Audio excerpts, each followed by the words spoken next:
Does it feel like every part of your life is divided? Every scenario, every environment, your church, your school, your work, your friends, left, right, conservative, liberal, religious, secular. It seems you always have to take a side. This is a conversation between a progressive Christian and a conservative atheist who happen to be great friends. Welcome to Living on Common Ground. Do you think if we met today, we would still be friends? I don't know, but we're friends now. A mob is no less a mob because they're with you. Man, so what? We won a few games. And y'all fools think that's something? Man, that ain't nothing, y'all. And you know what else? We ain't nothing either. Yeah, we came together in camp. Cool. But then we're right back here and the world tells us that they don't want us to be together. We fall apart like we ain't a damn bit of nothing, man.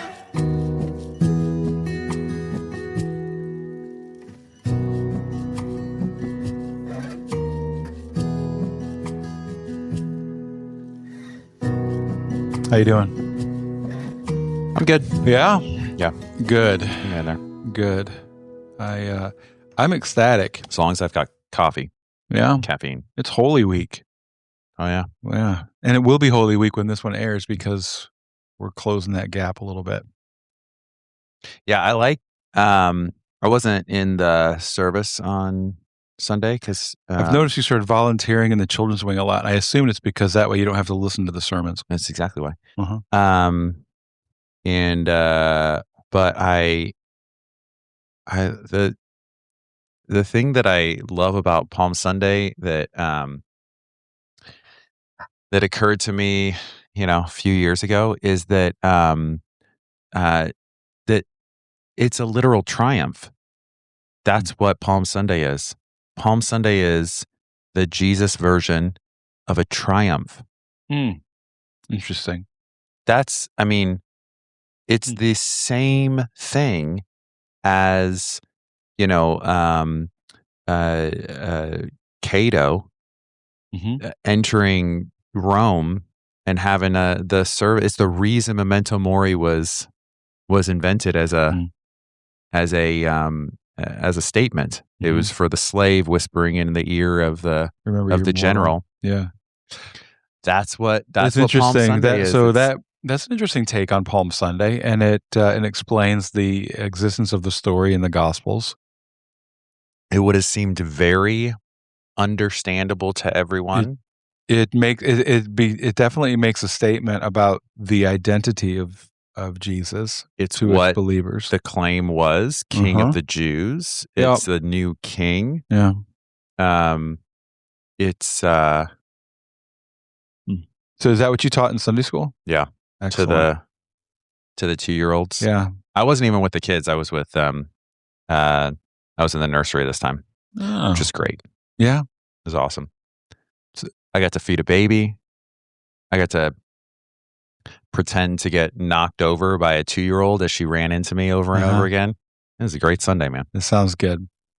Well, good. What was I going to say though? I don't remember now. Anyway, next week I'm gone. I'm leaving on a sabbatical, and I'm going to be in the woods for 2 weeks. It's your favorite place on earth. It's a toss up, but it's one of them for Yeah. sure. Yeah, I like being out there. So looking forward to it. But today we're going to talk a little bit about this this reel that you sent me, and so let me play the reel, and then we'll talk about it. All right, that's enough. I think an underrated take about Christianity that goes unspoken a lot is that true Christianity will seem socialist to neoconservatives. It will seem fascist to neoliberals. It will seem feminist to red pill guys. It will seem misogynistic to feminists. All in all, the balance and perfect law and order of Christ is something that will be interpreted as too much by those who are in disharmony with existence. Okay, can I just point out one thing real quick? Yeah. About this? Yep. because it just bugs me, but it's fine. We'll just get it out of the way. In case probably nobody else knows.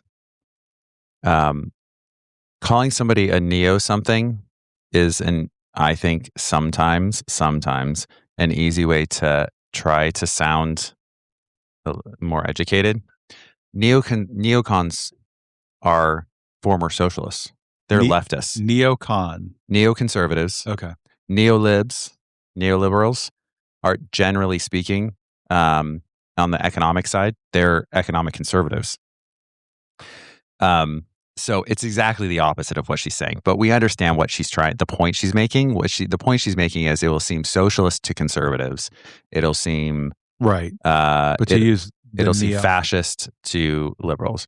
Yeah, but yeah, okay. I mean the neocons were all former Trotsky socialists, sure, who got us into. I mean, all new conservatives were yesterday's liberals or progressives, but that's not.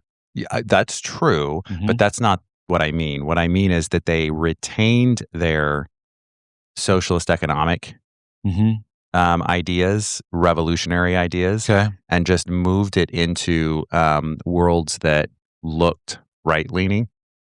So that they were just ones, a rebranding. Yeah, they were the ones behind the whole nation-building ideal of like, we're going to go out and create democracy in the world. They're the reason we got into the Middle East in the early 2000s. They are the bedrock of the entire global war on terror. I want you to put a pin in that one because I want to talk more about that at some point because I need to be educated. So that's fine. And then neolib. Hold on. Oh, go ahead. Neocon, right? Yeah. Neocon. Okay, and neolib. Yeah. Okay. All right. So let's just. I want to dedicate a whole discussion to that. Because I got all kinds of questions that are coming up. Okay. But we're veering away from her point. Fair enough. I think. Right? Yeah. Right, so when you hear her, by the way, one other thing though about Neo before we move on. I do talk about because the only place the only place that I have ever added the prefix neo to something is neo-stoicism. That there's nothing wrong with using the prefix. Right. Well, and I'll explain. The prefix has a sure. And because what I would argue is that neo-stoicism has removed much of the spiritual aspect of original stoicism. Sure. So that's the reason I use neo in that particular instance is to delineate the two. Because like when you talk about Ryan Holiday, like when Ryan Holiday talks about stoicism, it could almost fall under the category of self-help or something like that. And he'll talk about aligning yourself with nature, but I don't think it's to the extent that the original Stoics were talking about. I don't know that it could be because the Roman mind and culture was really so foreign to us. Even though there's a lot of similarities, which we have were so foreign. Which, okay, then that gets back to this conversation about Christianity, because I think that the actual original, so the Roman mind is so foreign to us, so is the actual Christian mind.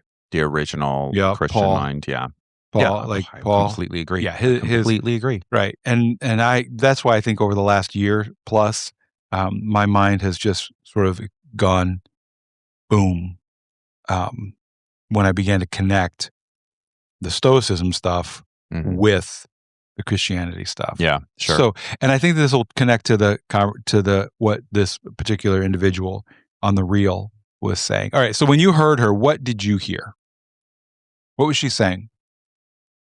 Yeah. What I heard her saying, was that, well, the end of it being like that if you're not in balance, which is really difficult to define, but if you're not in balance, then with what? In balance with what? In balance with, I think what she's saying is in balance with the universe, in balance with truth, in balance with. Okay. Yeah. Let's land on universe. If you're not in alignment with whatever, that because Christianity holds the ultimate, this is her words, I think, because Christianity holds the ultimate in balanced truth, and justice and whatever, Mm-hmm. then wherever you find yourself imbalanced, it will seem like it's too far on the other side. Mm-hmm. So if you're a feminist, it will seem misogynistic. Misogynistic, yeah. If you're misogynistic, I don't like that she's red pill guys, but whatever. Yeah, that's okay. I was thinking like sort of the patristic. To me, I think that fits better within the Christian. It's fine. I know what she means. And what does she even mean, red pill guys? You know what the red pill is. Help me. Oh, well, that's taken a lot of different. Because my mind goes to the Matrix. That's where it started. Okay. So it's evolved. This is how language works. I have not evolved. But this it's evolved on social media. So this is how language works. And I won't know every iteration of it either. Mm-hmm. But it started, yes, with the idea that of the Matrix, you take the red pill and you see things for how they really are, right? Mm-hmm. And then it kind of, so it was like, oh, you got kind of some of the information that the mainstream media, the whatever, doesn't report on, that you didn't learn in history class in high school, whatever. Mm-hmm. And now you kind of know what's going on because it's red, and because we've decided that red is right-leaning and blue is left-leaning in our country. It started to become associated with, and because I feel very comfortable saying the mainstream media is primarily left. So would you say like, so if someone wanted to accuse me of being too progressive, would they say that you took the blue pill? Nobody's ever going to say you took the blue pill. That's not really a thing. Okay. But they would say that you're not red pilled. So if you're too conservative, quote unquote, you get too conservative, then you're a red pill. Okay. So the first iteration was people like Brett Weinstein, mm-hmm. Heather Heying, mm-hmm. Claire Lehman. I could go down the list of people who were public intellectuals mm-hmm. and on the left, mm-hmm. and started to, Joe Rogan is a perfect example, and started to espouse mm-hmm. views where they were like, well, wait, that doesn't make sense or whatever. And then they landed what we would consider on the right. People started saying they got red pilled, right? But also it gets associated with this term that used to be a good thing. I hate, mm-hmm. which is called the manosphere, which I freaking hate because I think that it doesn't matter. The point is, there's so much I don't know. The point is that there's, I can extrapolate the meaning. Yeah. So it's all, when she says red pill guys, what she means is, what she's talking about mm-hmm. are guys who feel, in her mind, comfortable in their misogyny. That's what she's saying. I would have a lot of quibbles, but who cares? That's what she's saying, because she's juxtaposing it with feminism, mm-hmm. right? So that's what she's talking about. Yeah. Okay. All right. So but you could get like black pilled. You know, black pilled. Black pilled means like you just think there's no hope, kind of. You white pilled. What's wrong with the word nihilism? There's people throw that around also, but I'm just saying, like, there's the pill statement. Yeah. I'm just learning about this, and I cannot wait for it to go away. Yeah. It is what it is. I used in the presentation that I gave, the talk I gave at University of Cincinnati last week, I talked about virtue signaling. Yeah. And like a couple people that I know better than the other ones there. Yeah. Because some I had never met before, and some of them I've met in the past. Yeah. Doing other things up there. But they were like, oh my God, you know what virtue signaling is? I was like, how old do you think I am? That's an old phrase. Yeah. Term. The other thing that I used. Like at least 10 years old. The other thing that I used that they were surprised that I knew was rage baiting. Yeah. That's old too. Right? Yeah. And I was like, guys, I'm only 54. That's funny. But I guess when you're 20, 21, might 18, as well be 18, 19, 20, 21 years old. Yeah, I'm old. But anyway, okay. Yeah, you did this. We should talk about that. You did this this talk in Cincinnati mm-hmm. At a university. So this was like the secular version of your talk, right? Yeah. So I have a theme, right? Which is basically the theme of this podcast, which is helping people try to find ways to find common ground so that I believe one of the basis of my thesis, if I'm going to put it that way, is that the only way to actually truly solve issues is to be able to have conversations and work together with people who you appear to disagree with, right? Because our disagreements often are the result of our what I would call intellectual toolkits. Our intellectual toolkits are the result of your upbringing, your exposure, your experiences, all kinds of things, right? Your education, your level of affluence, like all of that goes into how you see the world. And, Sure. and so a lot of times what causes us to have conflict Your with own others. personal culture. Yeah. And what causes us to have conflict is when our cultures clash. Mm-hmm.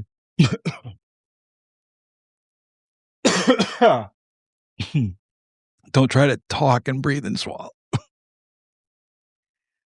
This makes for good air. You made yourself speechless, Harry. I did. I was so emotionally moved by what I was saying. No. So anyway, I had the opportunity. So yeah, I have two primary ways of presenting it. And one is within the Christian community, and I talk about the disagreement between Paul and James, and then I use Peter as sort of an example of how to navigate such extreme difference of opinions. Sure. All right. But if you're going to talk to a secular community, you don't want to, if you really want to be able to convince a Christian community, it helps to be able to base it in scripture, right? Because everyone is always like, oh, I want to be scriptural. All right. Which that's a whole nother topic too. So, but if I'm going to present it at a university or like in May, I'm going to have an opportunity to talk at Tailgate Brewery in Nashville. Okay. It's being hosted by Secular Rising. That's cool. And it's going to be, and so I'll be there May 11th. And it's the one on Charlottesville Pike, I think is what it's called. Charlotte's Pike, Charlottesville. Yeah, Charlotte's Pike. I don't know. Look it up. So anyway, yeah, that'll be May 11th. I'll be there talking. And so this was the same one. And if you're going to talk to people outside of the church, there's better ways to communicate it than by trying to go scriptural, right? Because if you go to the Bible with somebody who doesn't hold any authority for them, that's a waste of your time. But you can talk about different things like the environmentalist movement, which I saw, by the way. I don't know, whatever. But that the recent thing of the No Kings rallies is second only to the environmentalist rallies that were taking place in the 70s. But I'd rather talk about the environmentalist things that were going on in the 70s because there's a whole little thing that is missed when we talk about that. But so that's what I did. I gave that talk, and it went really well. And there's a chance that I could be going back in the fall to do it again. And then there's also a chance that in the fall, it might actually, I may be requested to turn the presentation into workshops or into a workshop. And then they may be making it mandatory for learning groups. So those are freshmen that come in, they get put in these learning groups, they get credit for it. It's a requirement. I like it when it's mandatory to listen to me. Yep. And so then they would be required to participate in the workshop that I led because it helps you, like, how can you get along with a roommate who has a different personal, what did you call it? A personal culture? Individual culture? Yeah, their individual culture, right? And all of a sudden you take two individual cultures and you put them into a room together and you ask them to live together. Or four. And how does that, so the talk that whoever's the biggest wins. Yeah. Well, we can talk about that sometime too. But or you're in a learning environment with people who are different than you, and how do you navigate that space, which is what the talk is all about. All right. Oh, that's good.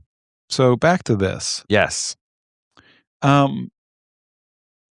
couple things. One is, and I know I do it too. So this is not an accusation or me trying to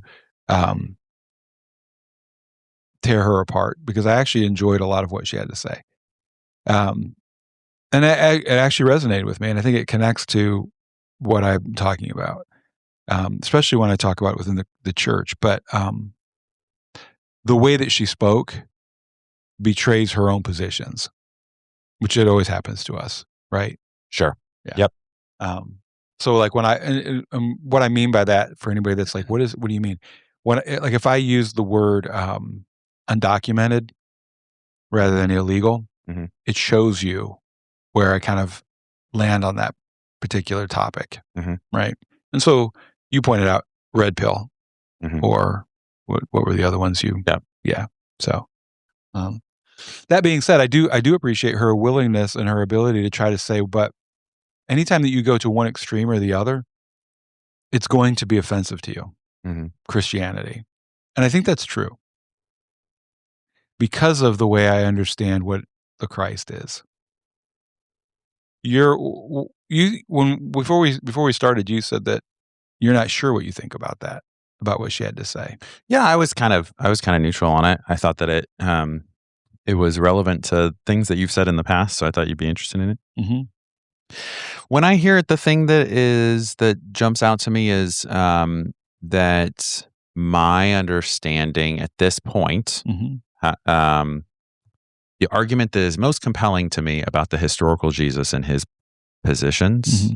his kind of ideology, Mm-hmm. is that he was a Jewish apocalypticist, and that's Bart Ehrman's argument, and it's the most compelling that I have personally. Can you unpack that just for a second? It was a sect of Jews that lived at the time that had this idea that let's see, what's the best way to put this? That there was a separate world than the world that we occupy, and that the forces of good ruled over that separate world.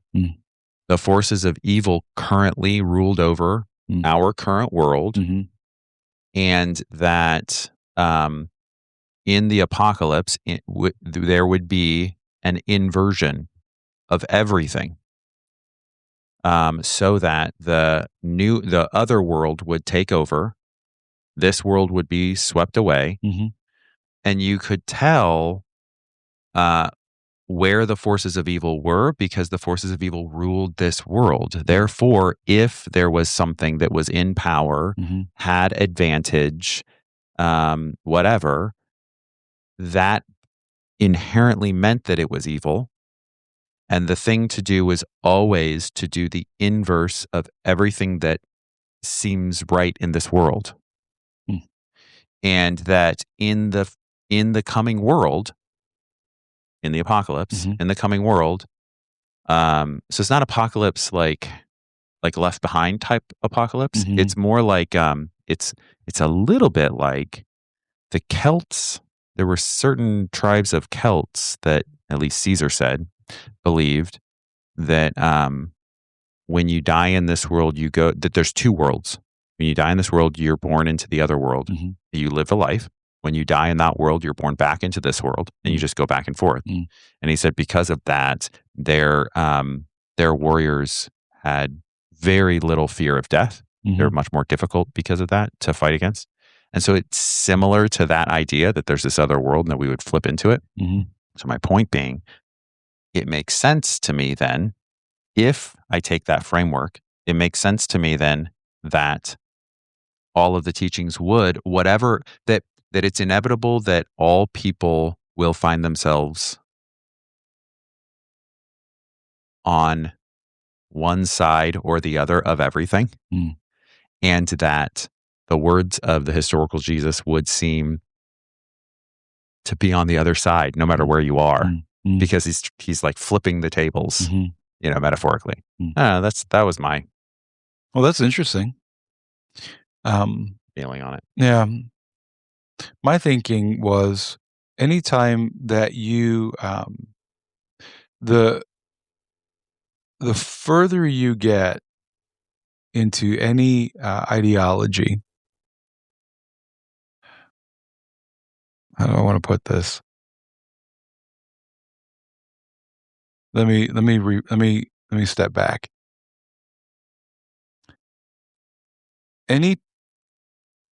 anything,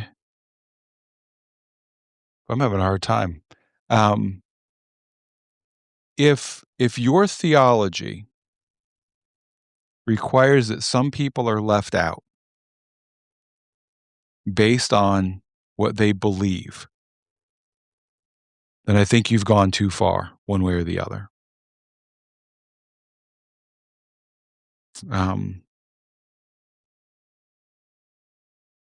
And so when I hear her talking, that's kind of where I land. Mm-hmm. Anytime that I'm convinced that the correct people are the ones that are just like me, I've missed the point.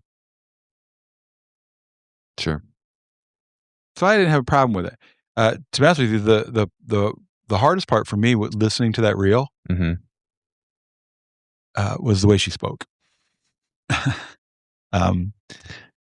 Yeah, but it was short. It was, and again, so all right. What did we miss on there? Did we miss anything from hers? I don't know. I wonder what other people think of that. If that rings true, that that no matter what, that the message of Christianity will feel like it's on the other side.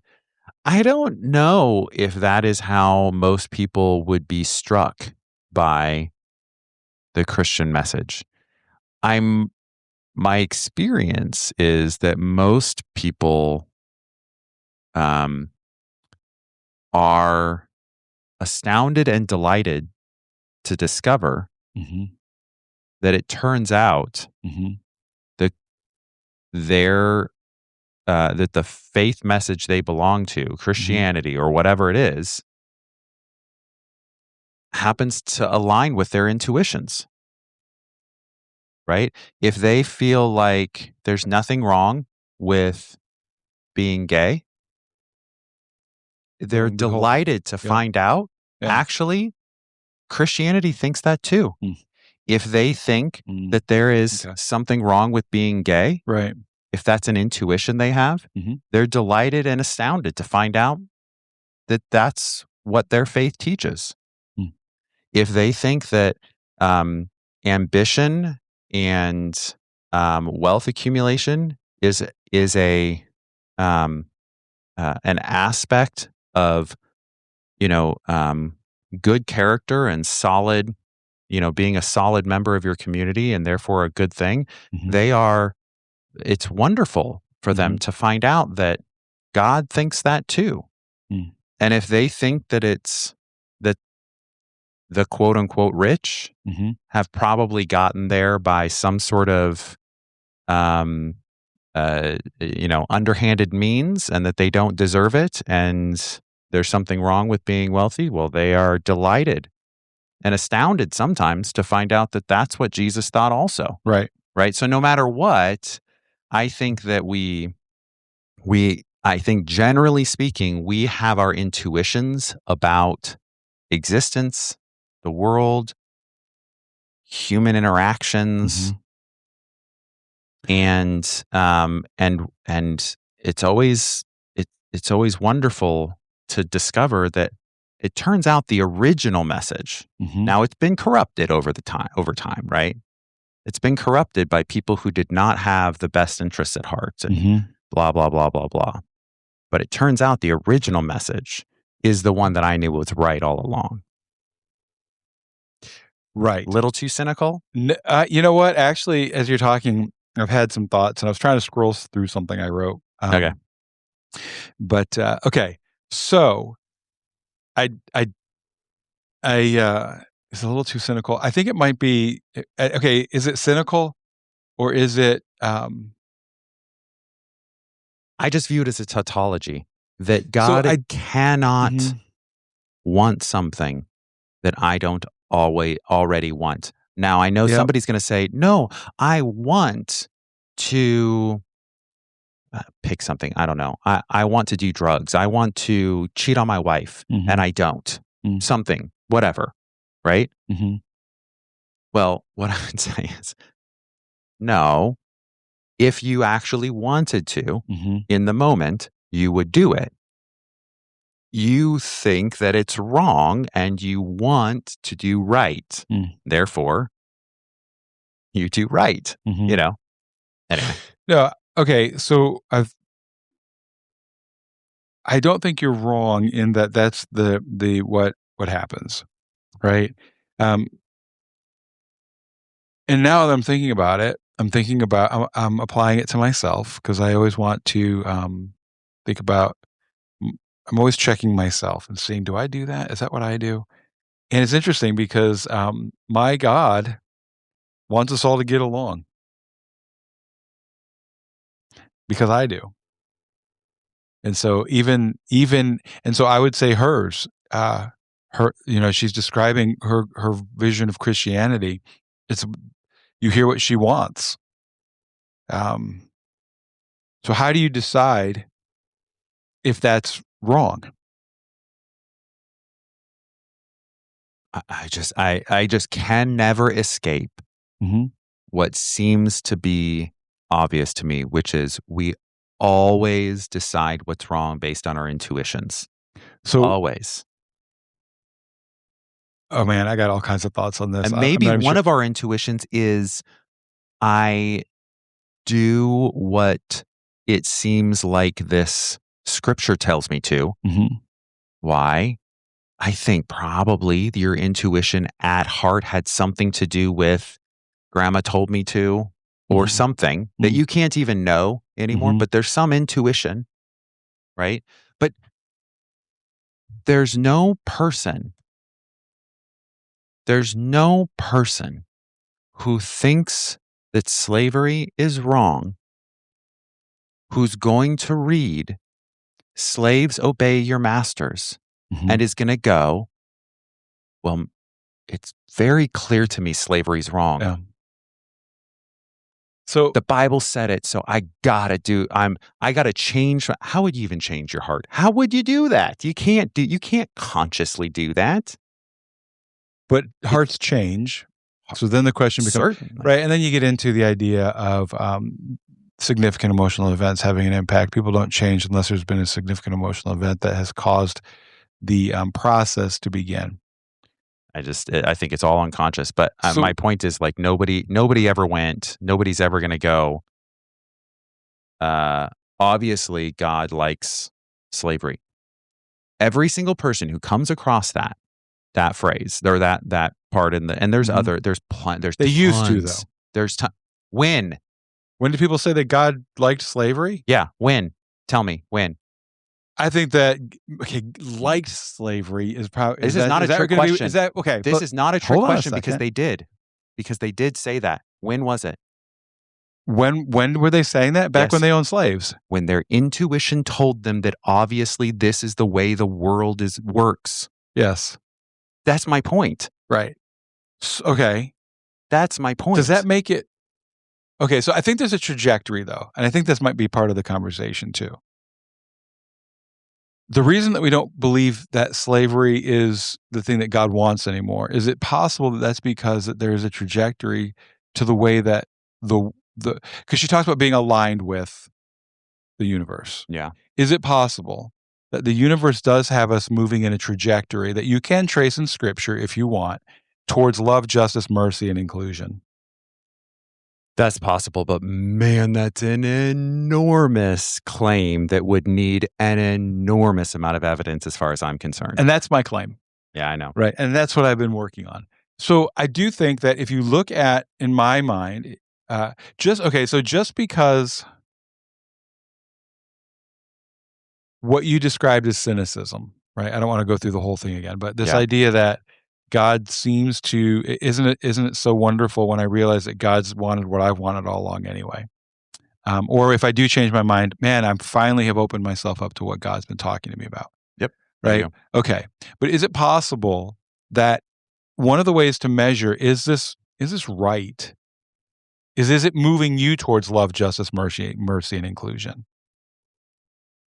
Because it seems to me, and again, I am not I'm not an evolutionary biologist, right? Like I'm getting ready in the Jordan Peterson Academy. Yeah, I'm getting ready. Like one of the things that I do have on my list is evolutionary inference, Mm-hmm.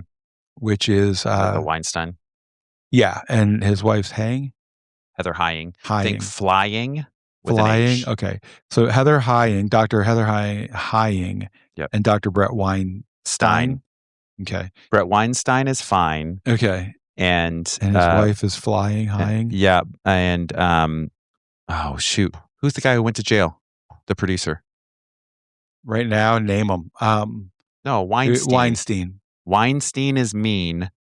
Weinstein is fine. That's the only way I remember it. Okay. Well, there you go. Brett Weinstein. Well, good. Now somebody has something that they can take away from this discussion. All right.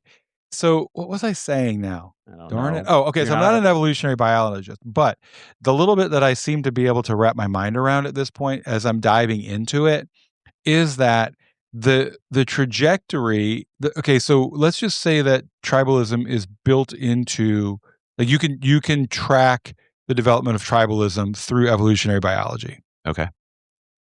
Mm-hmm. Because I think you can. I think that there's social aspects that come through the process of evolutionary biology that determine it's best for you as an individual to be part of a tribe, and it becomes a survival instinct. Yeah, you can see that in apes. Yeah, right. But what I am saying is that as the world continues to get smaller, the concept of who's in your tribe continues to expand. So the world seems to be getting smaller, but who's in our tribe, and we see pushback against that and all that kind of stuff. But I do feel like the world as a whole seems to me to be pushing towards love, justice, mercy, and inclusion. And so I would say that if you're trying to think about like God, and I'm thinking about my ideologies, or as my friend says, ideology, I'm not sure which one's right. But if what you claim to be the pure form of Christianity seems to be blocking that movement, that trajectory, I would say that it needs to seriously be questioned and reflected upon. And so that's what I hear her talking about too, is this idea that if, whatever ism she wanted to say that you hold dear, and is it possible? Well, I don't know. I'll make that clear either. Maybe you're actually more committed to your ism than you are to Christianity. However, I mentioned Stoicism earlier, and I mentioned how neo-Stoicism, connecting back to your whole thing about neo that she uses, and without getting into neocon and neolibs and all that kind of stuff, because we're going to talk about that some other time, because I need to be educated in that. However, one of the things is this idea of aligning yourself with the nature of the universe. And the nature of the universe is the logos, right? That there is this divine consciousness that has created and has ordered and is sustaining all things. That's built within Stoicism. And that what Stoics taught was that the best way to live is to constantly be challenging yourself, reflecting on your like using the 3 disciplines, focusing on the 4 virtues that you can develop, right? And the development of those 4 virtues aligns you better with the universe, with the actual way that the universe is intended to work. And so when I heard her talking about this idea of aligning yourself with the universe, that's what I heard, which then jumps me over to the idea of well, when I talk about that there seems to be a movement towards love, justice, mercy, and inclusion, it brings to mind the idea of transcendental values. And why would they be transcendental values? Because they seem to transcend all of our different little tribes, all of our different cultures, which means to me that there's a truth to those things, right? So Jordan Peterson narrows it down to 3, and he talks about beauty, and he talks about truth, and he talks about justice. And so there seems to be this idea that we as humans are drawn to, or that we're moving towards, we're pulled towards those 3 things: justice, truth, and beauty. And beauty is another way of talking about love, because what causes love is whatever we see, whatever we're drawn to, beauty. So all that to say, I think that if what you are doing, if the ism that you hold somehow is fighting against those those transcendental values, which the transcendental values are the values that are instilled in us as a result of evolutionary biology and the way that the universe is working and moving us towards. The reason that we're not experiencing entropy, but we can witness negentropy, which is this continued forming and refining and polling and developing and making us more and more complex. I think that there's some truth to that. How's that? Okay. Does that sound like a bunch of word salad? No, I mean, I've heard you talk about this enough that I know what you're talking about. Okay. I mean, it's but it's one thing to know what I'm talking about, and then you can say, I know exactly about the bullshit you're talking about, or yeah, I know about what you're talking about, and I find some of that convincing. Is there anything in there that you like? There actually might be some value to that. Yeah, I think there's a lot of value to a lot of it. Okay. Yeah. Even if I wouldn't necessarily agree, I think there's a lot of value to it. A lot of it. Okay. Yeah. I mean, I think that and that was the cliff notes of what I've been working on for over a year now. When it comes to universal values, mm-hmm. you call them transcendental values. Mm-hmm. While I don't have any reason, I don't find any compelling reason to believe in universal values. Mm-hmm. I want to live as if I do. Mm. Right? Like mm-hmm. it's the same thing that I say over and over again. I don't. You get me into a philosophy class, you get me into a conversation like this. We're talking about objectively, is there any meaning in this universe? Mm. And I come down on the Joseph Campbell, no, of course not. Mm. I can't understand the idea of objective meaning, purpose, universal values, blah, blah, blah. And also, there's nothing that's going to strike me deeper emotionally than someone being courageous in some way. Mm-hmm. There's this theme that will show up in movies every once in a while, or at least it used to. I'm sure it will again in stories and stuff, where someone thinks they're stupid. They kind of know they're stupid. Mm-hmm.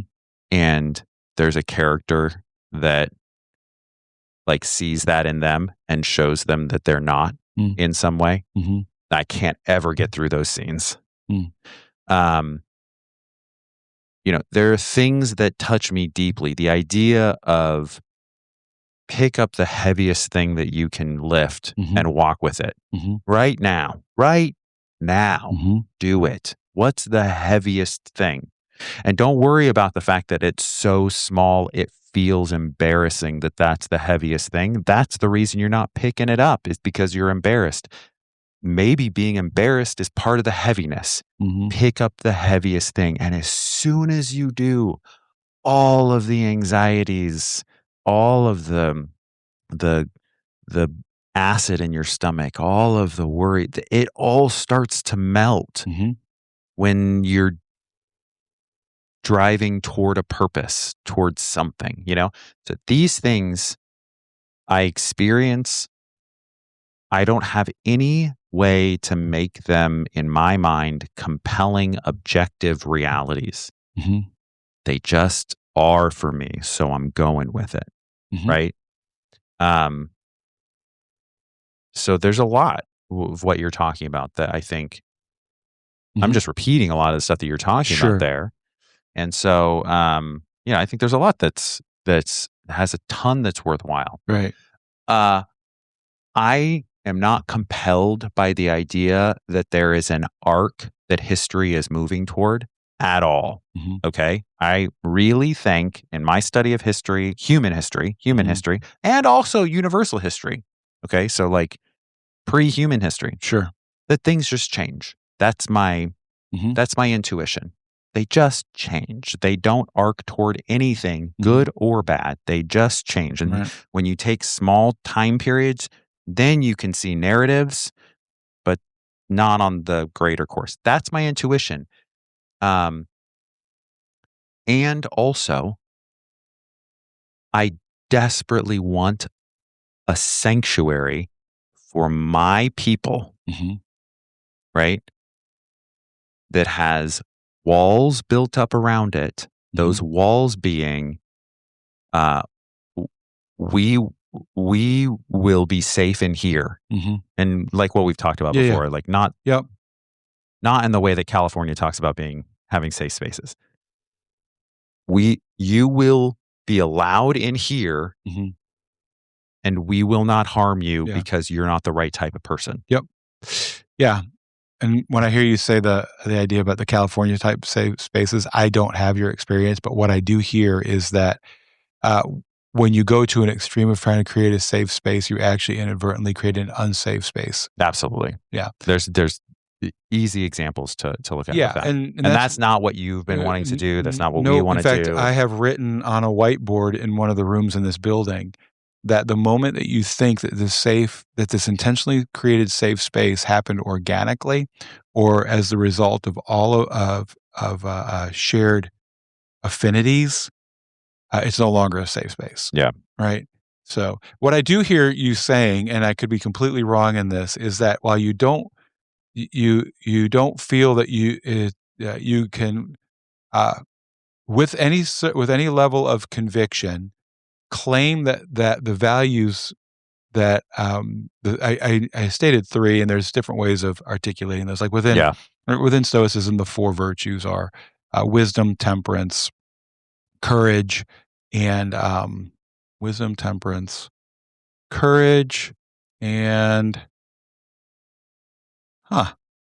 justice. Okay. And so you hear these repeated in different things, right? So what I hear you saying, and this may not be actually what you're saying. This is why I'm saying this is what I'm hearing, is that you don't feel like you can actually make a claim that these are transcendent, that they exist in all cultures or all persons, because there's no way of actually measuring or looking at whether or not that statement is true. However, when you say that you want them to be, what I hear you saying is that you value those values. Yeah, absolutely. Sure. Right. Yeah. Which would make that your values. Yeah. Yes. I mean, I clearly have values. I would say that they fall within the categories of the transcendental values. Yeah, probably. Yeah. Okay. So did we find any common ground, or did we just actually identify places that we disagree? No, I think that the ending there. Yeah. That we actually do value the transcendental values, and that while I claim them to be transcendental, you feel like that might just be a little bit too far in a claim. I think that's fair. Fair? Yep. Okay. I don't want to put words in your mouth. I'm telling you what I heard. I am unconcerned. I am good. I'm good. Okay. All right. Excellent. Thanks. See you next week. Thank you for listening to Living on Common Ground. Please follow wherever you listen to your podcasts and share it with your friends. You can also find a link to our social in the description. The more people we have living on common ground, the better the world will be.